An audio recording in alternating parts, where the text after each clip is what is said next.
할렐루야. 하나님의 크신 은혜와 평강이 우리 모든 성도들에게 함께 하시기를 축원합니다. 오늘은 청소년 청년 주일입니다. 오늘 청소년 청년들의 찬양 여러분 기쁨으로 보셨지요? 얼마나 좋은지요.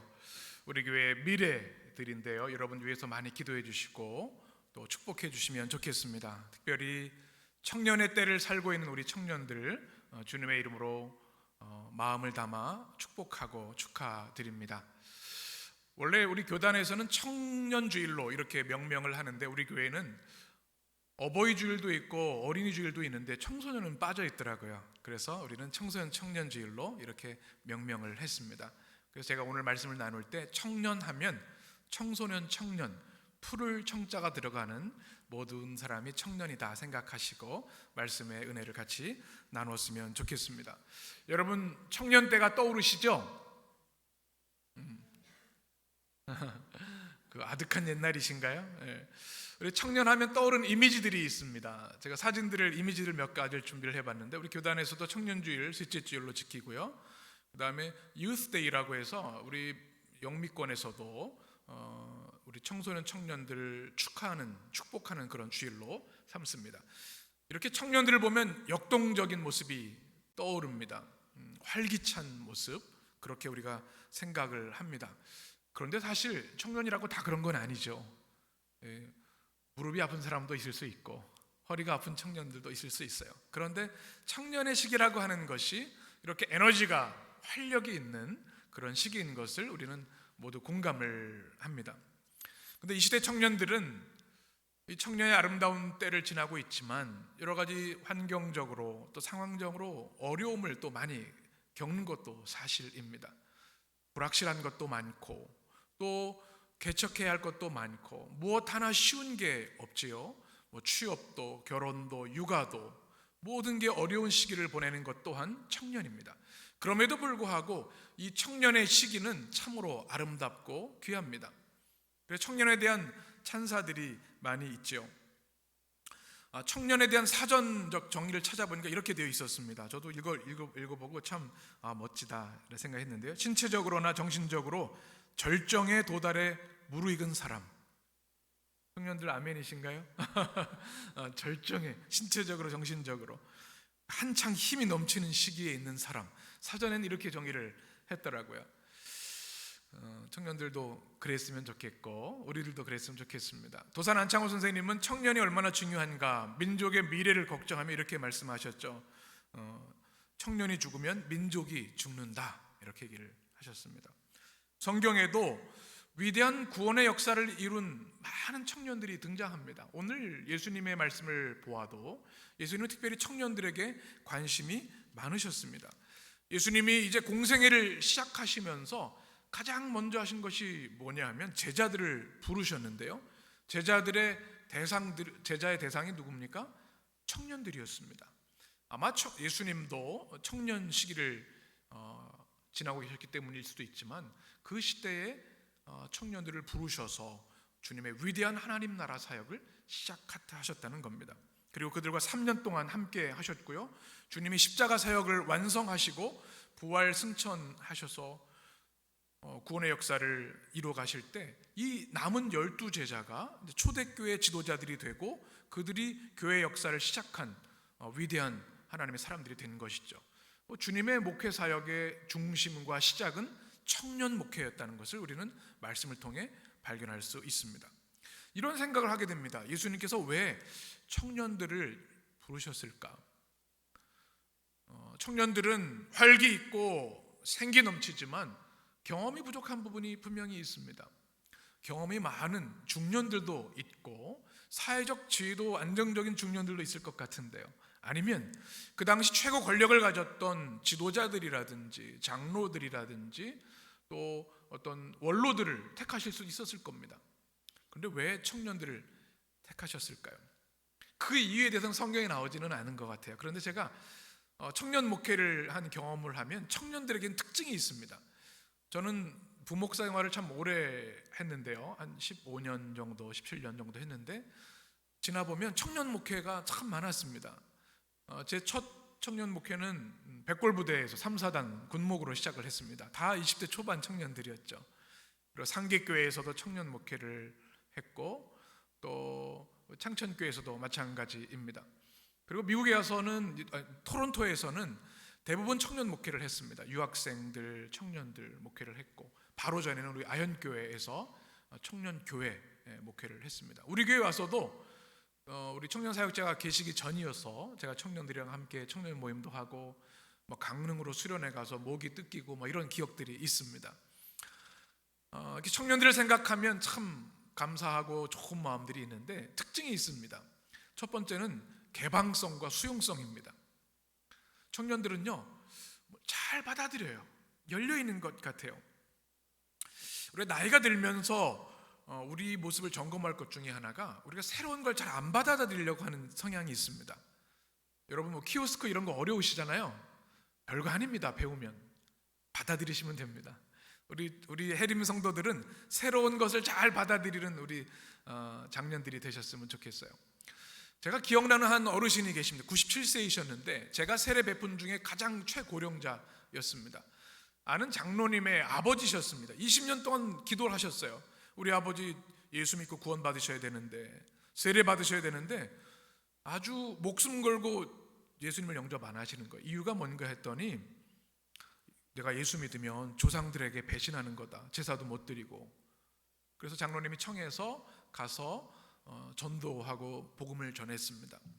어르신, 예수님이 우리 인생의 가장 최고의 어르신입니다. 예수님을 믿는 것이 효도하는 것이고요.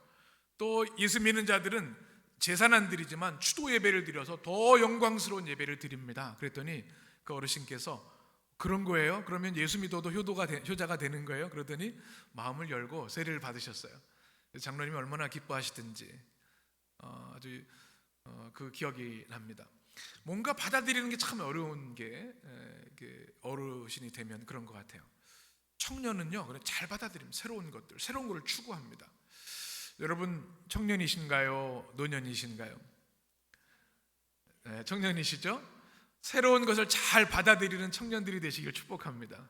네, 새로운 찬양이 오면 왜 나 모르는 찬양을 하지? 은혜가 안 되네가 아니라 새로운 찬양이 있으면 하나님이 또 이 새로운 찬양으로 은혜를 주시는구나 기대하고 받아들이셔야 좋습니다. 그래야 우리 교회가 젊은 교회가 되는 거죠. 청년은 변화에 대한 갈망이 있습니다. 예수님이 왜 청년들을 부르셨을까? 우리 기성세대가 되면요 변화가 별로 반갑지가 않아요. 그런 얘기 했잖아요. 교회에서 피아노 위치를 반대로 옮기는데 10년 걸렸다는 얘기를 들었습니다. 피아노를 왜 옮기냐고. 교회가 분란이 일어날 수가 있어요. 그래서 1년에 3cm씩 안 보이게 10년 동안 옮겼다는 얘기가 있어요. 변화를 싫어해요. 나이가 들면. 그런데 청년들은 변화에 대한 갈망이 있어요. 여러분 청년이세요? 노년이세요? 변화에 대해 열려 있었으면 좋겠습니다. 예수님께서 천국 복음을 전하시고 주님 나라를 일을 하셔야 되는데 지금이 좋사오니 하면 변화가 안 일어나는 거예요.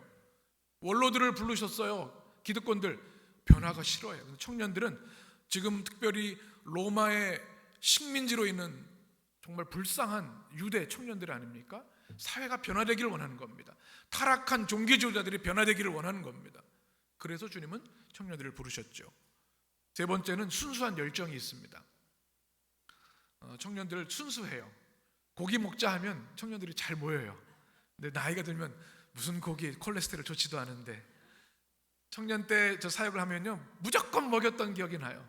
제가 아연교회 청년 사역을 할 때는 카드를 주셨어요. 청년 담당 목사 마음껏 먹이세요. 우리 교회도 그렇게 되면 좋겠어요. 그러면 구름대 같이 붕될 줄 믿습니다. 순수해요. 주님의 복음을 잘 받아들여요. 주님이 꿈꾸시는 비전을 그들도 꿈꾸는 거예요. 가슴이 뜨거워지는 거예요. 그런데 예수님이 말씀하셔도 아이고 예전에 누가 얘기했던 얘기예요. 감동도 없고 가슴도 뜨거워지지 않으면 어떻게 주님 나라 역사를 이루겠어요? 여러분 청년이십니까? 노년이십니까? 순수한 열정이 회복됐으면 좋겠어요. 청년들에게 영적인 목마름이 있습니다. 여러분 요즘 뭐 MZ세대라 그래서 신앙에 관심이 없을 것 같죠? 그렇지 않습니다. 제가 청년 목회를 해보면 그들은 누구보다 영적 목마름이 있고 하나님에 대한 갈망이 있습니다. 제가 서울에서 목회할 때 보면 신촌 지역이었는데 하숙 생활하고 가정을 떠나오잖아요. 외로워요. 그리고 청년의 때 실패가 많아요. 절망과 좌절이 많아요. 더 뜨겁게 하나님을 찾습니다. 다만 교회가 그들이 들을 수 있는, 또 그들이 몸담을 수 있는 준비되어 있는 교회가 많이 없어서 청년들이 많이 없는 겁니다. 우리 청년들이 매력적으로 느끼는 우리 교회가 되었으면 좋겠습니다. 그들에게는 누구보다 하나님을 향한 갈망이 있다는 거죠. 주님이 그들을 택하신 이유입니다. 또 하나는 영적인 힘이 있으면, 젊음의 힘이 있으면, 파워가 있습니다. 청년들이 앞에 나와서 이렇게 하니까 막 힘이 넘치는 게 느껴지시죠? 우리가 무슨 일을 할 때도 이 힘이 있어야 되는데, 이 주님의 나라를 위해서 일하실 때도 이 청년의 패기와 열정이 필요하셨던 거죠. 주님께서 그들을 부르신 이유입니다. 여러분 스스로 자가진단이 되셨죠? 내가 나이는 95세이지만 난 청년이었어. 이런 고백들이 많으셨으면 좋겠습니다. 그런데 이런 질문이 또 하나 생깁니다. 그런데 청년들 중에 다양한 청년들이 있는데 왜 오늘 성경에 나오는 주님의 첫 번째 4명의 제자들을 부르셨을까? 오늘 18절 말씀인데요, 같이 읽겠습니다. 갈릴리 해변에 지나다니시다가 두 형제 베드로라 하는 시몬과 그의 형제 안드레가 바다에 금을 던지는 것을 보시니 그들은 어부라. 아멘. 주님이 부르신 제자들이 다 동일한 고향 출신입니다. 어디예요? 갈릴리입니다. 갈릴리. 오늘 성경에 보니까 갈릴리 해변, 또 지나가다 보면 주님께서 갈릴리에서 복음을 전하시는 내용이 나옵니다. 우리 생각 같으면 그래도 중앙 도시로 가야지, 예루살렘으로 가셔서 제자를 부르시는 게 좋을 텐데, 거기 가면 전 세계 인재들도 있고 탁월한 청년들도 있을 텐데, 아니면 로마로 가야지 그 당시에. 그런데 왜 갈릴리로 왜 가셨을까요? 갈릴리를 한번 살펴볼 필요가 있습니다. 사진을 준비했는데요, 여러분 예수님의 사역의 중심지가 갈릴리입니다. 예수님의 어머니 마리아의 고향이 어디예요? 갈릴리입니다. 주님이 이곳에서 자르셨습니다. 그리고 지금 성경의 배경이 이 갈릴리 호수를 지나시다가 4명의 제자를 부르시는 겁니다. 그 다음 사진도 보시면 성지순례 가게 되면 이 갈릴리 호수를 봅니다. 이 마른 호수인데요, 바다와 같이 큽니다. 특별히 이제 여름이 지나고 봄이 되면서 얼음이 녹으면 여기서 이 강수량이 물이 굉장히 많아서 아름다운 해변 도시입니다. 지금도 휴양지 같이 되어 있는데, 그런데 고대 갈릴리는 그렇지 않습니다. 아주 낙후되고 또 소외된 지역이었습니다. 특별히 이 지역은 아까 지도에도 보신 것처럼 이 이스라엘의 북쪽 쪽에 거한 갈릴리 행정구역의 이름입니다. 넓은 지역인데 가난하고 또 힘든 사람들이 많이 살았습니다. 예수님의 제자 베드로의 집이 여기 있었고, 오병이어, 산상수훈 다 바로 이 갈릴리에서 일어난 일입니다. 근데 갈릴리에서도 우리가 기억할 것이 어디냐면 바로 나사렛입니다. 예수님을 부를 때 우리가 뭐라고 부르죠? 나사렛 예수. 예수스라는 이름은 그 당시에 굉장히 많았습니다. 구원이라는 뜻인데 나사렛 예수 해야 성경에 나오는 예수님을 우리가 알 수 있는 거예요. 왜 나사렛? 지금은 이 도시가 아름답게 형성이 되어 있는데, 고대 나사렛 한번 사진을 좀 더 아마 제가 준비했던 걸로 기억하는데 보여주시면 굉장히 낙후된 지역, 예루살렘의 공장 노동자들, 빵을 만드는 사람들, 이들이 모여 살았습니다. 왜 나사렛을 주님이 택하셨을까? 누가복음 1장 26절에 보시면 이런 말씀이 있습니다. 6째 달에 천사 가브리엘이 하나님의 보내심을 받아 갈릴리 나사렛이란 동네에 가서, 어디 나사렛이요? 갈릴리는 행정구역이니까 사람들이 아는 거예요. 경기도 하면 이게 아는 거죠. 그런데 나사렛은 잘 몰라요. 그게 어디 도시예요? 무명 도시죠. 그래서 갈릴리를 항상 붙여서 마리아에게 천사가 말할 때 한 말이죠. 얼마나 알려지지 않은 무명 도시였는가를 우리가 알 수 있습니다.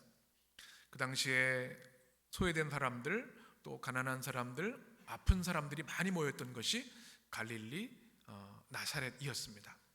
왜 주님께서 더 좋은 도시도 많고 더 유명한 도시의 청년들도 있을 텐데 갈릴리 나사렛 청년들을 부르셨을까요?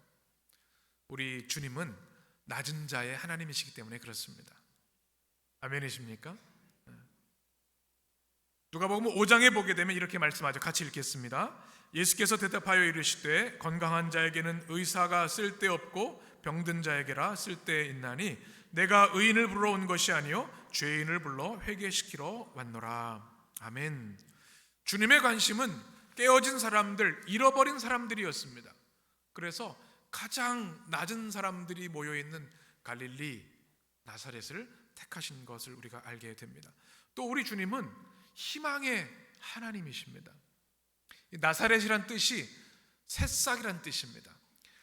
그 지역이 얼마나 희망이 없었으면 그 동네 이름을 희망이라고 지었을까요?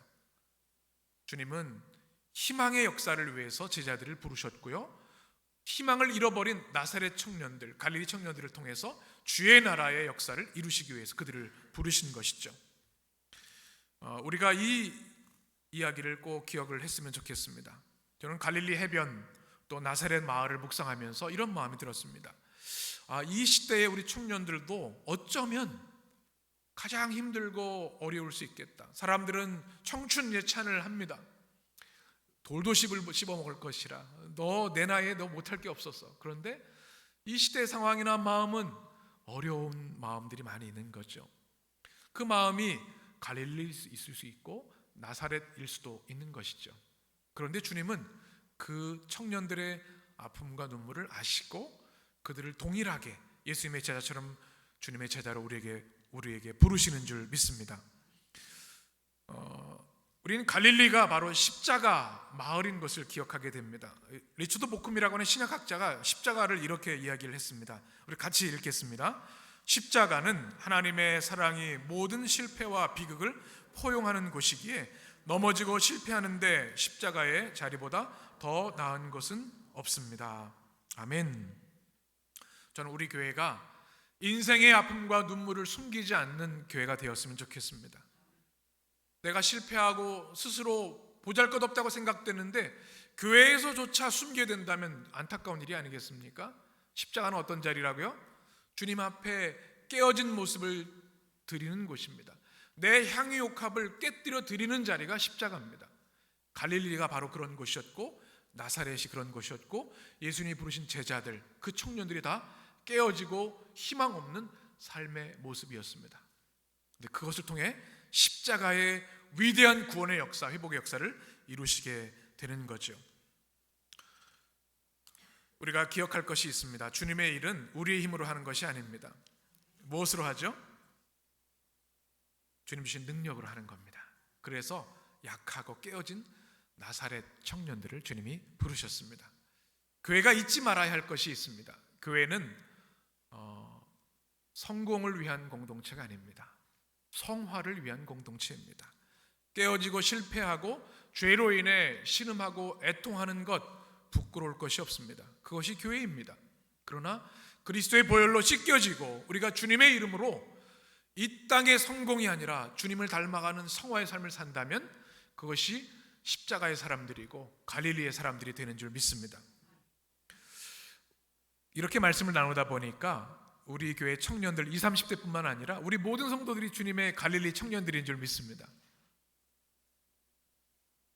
주님의 십자가의 부르심에 순종한 사람들이기 때문에 그렇습니다. 시편 110편에 오늘 우리 찬양했었는데 우리 같이 읽겠습니다. 주의 권능의 날에 주의 백성이 거룩한 옷을 입고 즐거이 헌신하니 새벽 이슬 같은 주의 청년들이 주께 나오는도다. 아멘. 주의 청년들이 누구냐? 오늘 성경에 보면 주의 백성이 주의 청년들이라고 말씀하고 있습니다. 우리가 나이가 100살이 되었어도 예수 그리스도를 우리의 주님으로 믿고 십자가 구원을 받은 우리 모든 성도들, 주의 백성들은 누구라고요? 주의 새벽 이슬 같은 청년들이다. 여러분, 그래서 우리 해림의 성도들은 120살이 되어도 나는 주님의 청년입니다 고백할 수 있는 성도들이 되셨으면 좋겠습니다. 사도행전 2장의 말씀 같이 읽겠습니다. 하나님이 말씀하시기를 말세에 내가 내 영을 모든 육체에 부어주리니 너희 자녀들은 무엇할 것이요? 젊은이들은 늙은이들은 누가 주님의 청년입니까? 성령으로 충만한 사람들이 주의 청년들입니다. 예언하고 꿈을 꾸고 환상을 보는 사람들이 주의 청년입니다. 그래서 우리가 100세가 넘어도 주님 부르시는 그날까지 우리는 청년으로 꿈꾸고 환상을 보고 예언하는 청년들로 살아야 될 줄 믿습니다. 우리 해림교회는 청년교회가 되어야 될 줄 믿습니다. 우리 교회 나이가 33살이 됐어요. 딱 맞아요. 청년교회로 개척하셨는데 33년 전에 지금 청년교회로 살아갑니다. 우리 모든 성도들도 주님의 청년들로 살아가야 할 줄 믿습니다. 왜 우리가 주님의 청년들인가 한번 따라하겠습니다. 주님의 부르심. 주님의 부르심이 있는 사람들은 주님의 청년들입니다. 오늘 말씀 18절 같이 읽겠습니다. 갈릴리 해변에 다니시다가 두 형제 곧 베드로라 하는 시몬과 그들은 어부라. 19절 말씀하시되 나를 따라오라 내가 낚는 어부가 되게 하리라 하시니라. 아멘. 21절도 보게 되면 세 번째 네 번째 제자인 야고보 요한도 주님께서 부르셔서 나를 따라오라 말씀하십니다. 누가 주님의 청년인가? 주님의 부름을 받은 사람이 주님의 청년입니다. 여러분, 아무나 주님의 청년이 될 수 있는 것이 아닙니다. 누가 부르셔야 돼요? 주님이 부르셔야 합니다. 세상에 지식과 능력이 있다고 주님의 제자가 될 수 있는 것이 아닙니다. 전적인 하나님의 택하심과 부르심이 있는 자들만이 주님의 청년이 될 수 있는 겁니다. 여러분, 왜 이 자리에서 예배하고 있습니까? 주님이 부르셨기에, 주님이 제자로 부르셨기에 우리는 이 자리에 있는 것입니다. 두 번째 한번 따라하겠습니다. 제자의 순종. 주님이 부르셨지만 순종하지 않으면 제자가 될 수가 없습니다. 사실 주님은 지금도 수많은 사람들을 부르십니다. 그러나 그것에 응답하지 않고 자기 뜻대로 자기 갈 길을 가는 거죠. 그러면 주님의 제자가 될 수 없고 주님의 청년이 될 수 없습니다. 여러분이 주님의 청년이 된 이유는 주님의 부르심에 온전히 순종했기 때문입니다. 20절 말씀 같이 읽겠습니다. 그들이 곧 그물을 버려두고 예수를 따르니라. 아멘. 여기서 중요한 것이 있습니다. 주님을 따르는 것이 위대하고 아름다운 일인데 반드시 결단이 있어야만 따를 수 있습니다. 그들이 뭘 버렸어요? 그들의 그물은 그들의 생계입니다. 그들의 전부와 같은 겁니다. 그걸 버리고 주님을 따랐다고 하는 것은 그들이 예수님께 자신의 인생을 걸었다는 의미를 가지고 있습니다. 순종이 이런 의미입니다. 제가 기억에 남는 한 집사님이 계십니다. 지금은 권사님이 되셨는데 그분은 3대째 감리교인이셨습니다. 부모님이 장로님이시기도 하고, 그런데 신앙생활을 제대로 못하는 거예요. 너무 안타까운 마음이 듭니다. 그분이 미국 주립대학에서 공부도 하시고 한국의 외국계 은행 쪽에서 대표도 맡고 계셔서 굉장히 풍족한 삶을 사셨습니다. 신방을 가봤더니 슈퍼카가 3대가 있더라고요. 그래서 목사님 드라이브 좀 시켜드리겠습니다 그러더라고요. 그래서 저는 슈퍼카 안 탑니다. 저는 아반떼가 좋습니다. 이렇게 얘기를 했는데 뭐 또 할리 데이비슨 같은 것도 그걸 뭐 독일로 비행기를 싣고 가서 비행기 타고 막 이러시는 거예요. 제가 경고를 했죠. 집사님, 즐거우실지 모르겠지만 하나님 앞에서 무슨 대답을 하시려고 이렇게 사세요? 뭐 풍족하게 사는 것도 좋겠지만 주일 지키십시오. 그 3대째 신앙을 이렇게 해서 되겠습니까? 그리고 하나님이 우리 집사님이 무슨 어디 대표되고 돈 많이 버는 거 좋아하시겠어요? 하나님을 경외하고 집사님 삶을 들여서 주님을 섬기는 삶을 기뻐하시죠. 그렇게 얘기를 했는데도 한 몇 년간 말을 안 들으시더라고요. 너무 즐거우신 건가 봐요. 전화하면은 목사님 독일에 와서 지금 오토바이 타고 있어요. 그래서 다음 주에는 꼭 갈게요. 그런데 영적 체험을 한번 하셨습니다. 무서운 체험을 했어요. 하나님의 음성을 듣는 체험. 그리고 나서 그 다음 주에 교회에 오신 거예요. 목사님 차 좀 정리했어요. 그리고 주일에 얼마나 사모하는 마음으로 예배하는 모습을 가졌는지 모릅니다. 지금은 이제 권사님이 되셔서 신실한 권사님으로 주일을 잘 지키는 믿음의 감을 이어가고 있습니다. 우리가 주일 지키는 게 우리가 힘들어 억지로 하는 게 아닙니다. 우리에게 가장 큰 특권이고 축복입니다. 제가 이 다리가 아파 보니까 주일날 교회 나올 수 있는 게 얼마나 축복인지요. 좋은 차 타고 뭐 외국 가서 여행하고 그 부러울 거 하나도 없어요. 주님 전에 나와서 예배하는 것이 하나님이 가장 기뻐하시고 가장 영광스러운 것인 줄 믿습니다. 이 집사님도 자신의 그물을 던지는 결단이 있어서 주일을 잘 지키세요. 주일 지키는 게 어렵다는 분들이 계세요. 세상이 더 좋아서 그런 거예요. 주님이 좋아지면요, 다른 것 별로 관심이 없어요. 주님께 내 삶을 드리고 인생을 드리고 주님의 전에 나오는 것이 우리 인생의 가장 큰 기쁨이고 우선이기 때문에 주일 성수하지 말라고 해도 항소하게 되는 거죠. 주님의 제자가 되고 청년이 되는 가장 중요한 것은 나의 그물, 그거를 버릴 결단을 할 수 있는가. 그 다음부터는 너무나 쉬워지는 거죠. 주님의 순종이 있어야만 주님의 청년이 될 수 있습니다. 보네포 목사님은 나를 따르라는 그의 책, 제자조의 가장 좋은 책이죠. 이렇게 이야기를 했습니다. 제가 읽어드립니다. 예수님께서는 여러분에게 하시는 말씀으로 들으셨으면 좋겠습니다. 나를 따르라 명령하신다. 오직 그리스도만이 그렇게 말씀하실 수 있다. 그분만이 최종 발언권을 주고 계신다. 누구도 거역할 수 없다. 이 부르심, 이 은혜는 정하기 어려운 은혜다. 예수님의 뒤를 바짝 따르기 위해 세리는 세관을 떠나고 베드로도 그물을 버릴 수밖에 없었다. 예수님께서 누군가를 부르셨다면 부름받은 그 사람이 예수님을 믿는 단 한 가지 가능성은 모든 것을 버리고 사람이 되신 하나님의 아들을 따르는 것뿐이다. 믿는 사람만이 복종하고 복종하는 사람만이 믿는다. 믿음은 복종 속에서만 존재하고 복종이 없으면 존재하지 못한다. 믿음은 복종의 행위 속에서만 믿음일 수 있다. 누가 주님의 제자예요? 주님의 부르심에 즉각적으로 온전히 순종하고 복종하는 사람들입니다.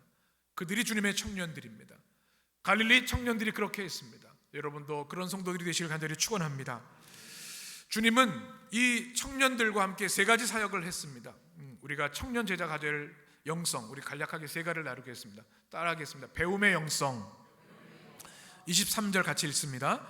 예수께서 온 갈릴리에 두루 다니사 그들의 회당에서 가르치시며 천국 복음을 전파하시며 백성 중에 모든 병과 모든 약한 것을 고치시니. 아멘. 주님이 하신 세 가지 핵심 사역 중에 첫 번째는 가르치시는 거였습니다. 헬라어로 디다스코라고 되어 있습니다. 이것도 우리 교육하는 단어 할 때 디다케라는 단어를 쓰죠. 여러분, 제자는 어떤 사람이어야 됩니까?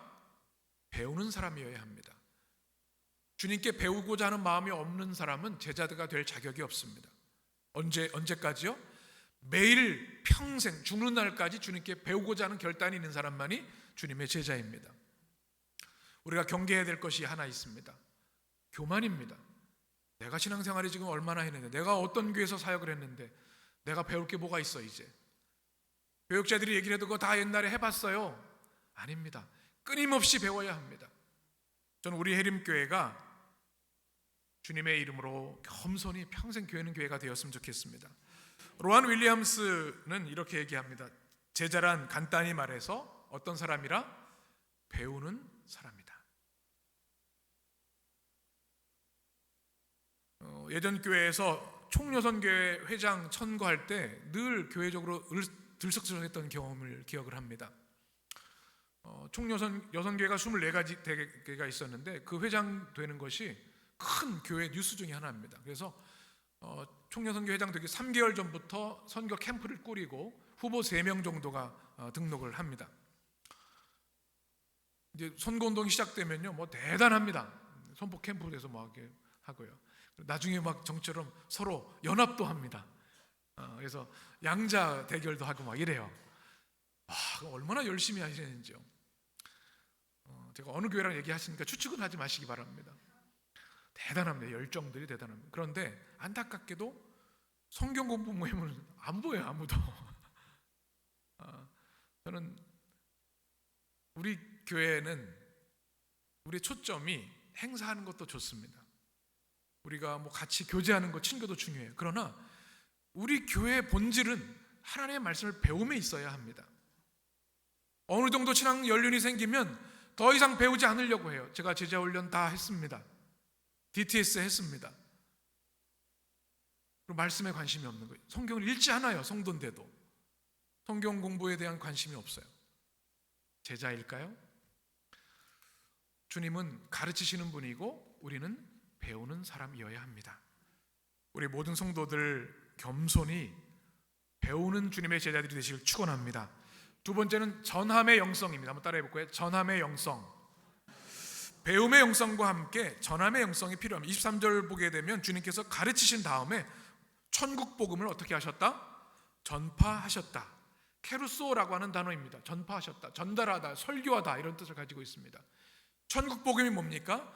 예수 그리스도 자신이시고 그리스도의 십자가와 부활이고 주님이 우리에게 주시는 구원과 영생과 천국입니다. 이것이 천국 복음입니다. 주님이 그것을 어떻게 하셨다고요? 전파하셨다. 12제자에만 가르치신 것이 아닙니다. 사방에 그 복음을 전하셨습니다. 누가 제자입니까? 주님의 천국 복음을 전하는 사람이 제자입니다. 아멘이십니까? 그래서 교회는 전함 공동체가 되어야 합니다. 전도하고 선교하는 공동체. 우리 교회가 앞으로 그것에 최선을 다해야 합니다. 여러분, 복음의 전함이라는 기업을 들어보셨습니까? 한번 다시 한번 보여주시면,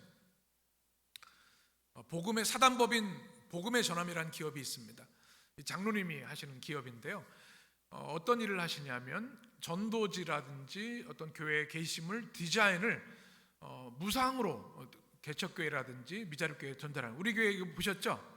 우리 교회 우리 올라올 때 이젤에 해놓은 것들이 바로 여기서 제공해 주신 것들입니다. 한번 쭉 보여주시면 주의 복음을 전하는 디자인들을 하고 지금 전 세계로 많이 하고 있습니다. 비용을 받지 않고 복음 전도를 합니다. 그리고 이 일들을 통해서 수많은 사람들이 주님께 돌아오고 있습니다. 복음의 전함, 이 기업의 이름이 참 멋있는 것 같아요.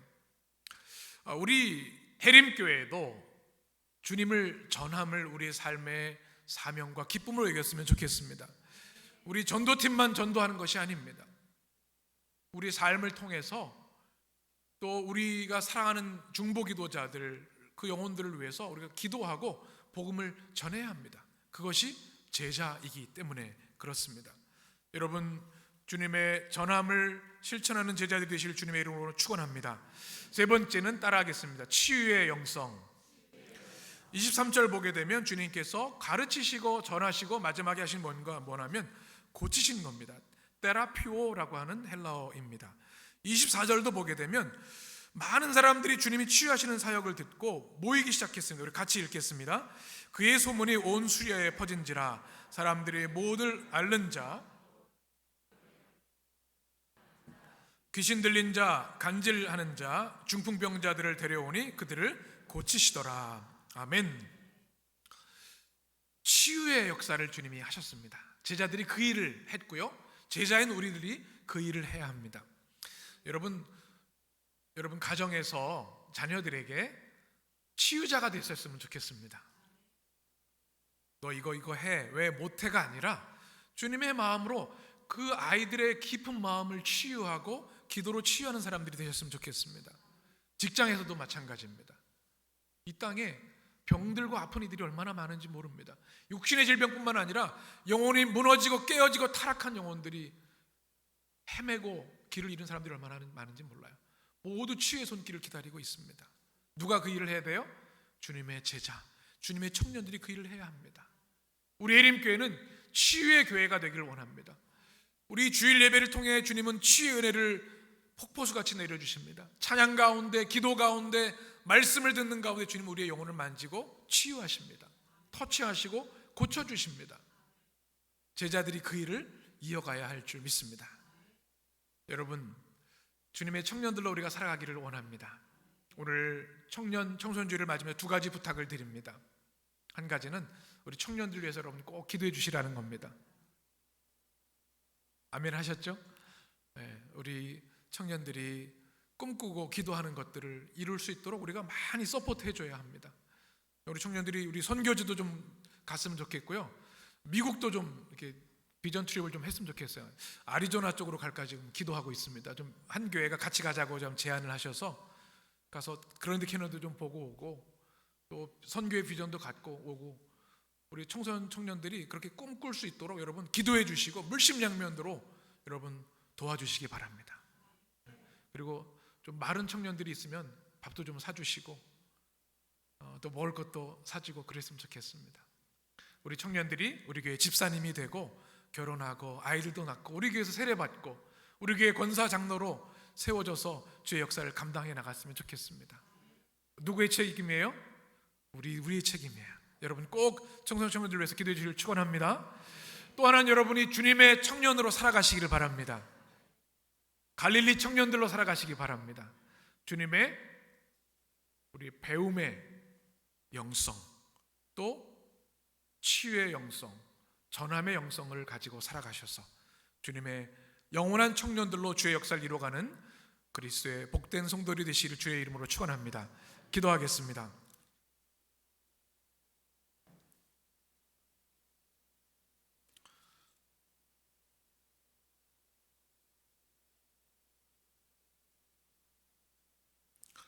청년이여 내 어린 때를 즐거워하며 내 청년의 날을 마음에 기뻐하여 마음에 원하는 길들과 내 눈이 보이는 대로 행하라. 그러나 하나님이 이 모든 일로 말미암아 너를 심판하실 줄 알라. 아멘. 살아계신 하나님, 우리 교회 청년의 때 창조주를 기억하고 경외하고 예배하는 청년들을 주시니 감사합니다. 우리 주님을 사랑하고 찬양하고 예배하는 우리 청소년들을 주심을 감사합니다. 그들을 축복하고 그들을 응원하고 그들을 위해 기도하는 우리 교회 되게 하여 주옵소서. 또한 우리도 주의 청년인들을 기억하게 하여 주옵소서. 갈릴리에서 부르셨던 베드로, 야고보, 요한, 안드레, 그 처음 네 제자들처럼 우리도 주님이 부르셨음을 믿습니다. 주의 부르심에 나를 따르라는 주님의 말씀에 우리의 그물을 버려두고 주님을 따르게 하시니 감사합니다. 주님 배우게 하여 주시옵소서. 주의 복음을 전하게 하여 주옵소서. 주님처럼 우리도 치유의 사역에 동참하게 하여 주옵소서. 그리스도의 갈릴리 청년들이 되어서 주님께 영광 돌리는 우리 모든 성도들 되게 하여 주셔서 우리를 심판하시는 날, 우리의 인생을 물으시는 날 부끄럽지 않은 주님의 아름다운 청년들로 승리하게 하여 주옵소서. 예수 그리스도의 이름으로 기도합니다. 아멘.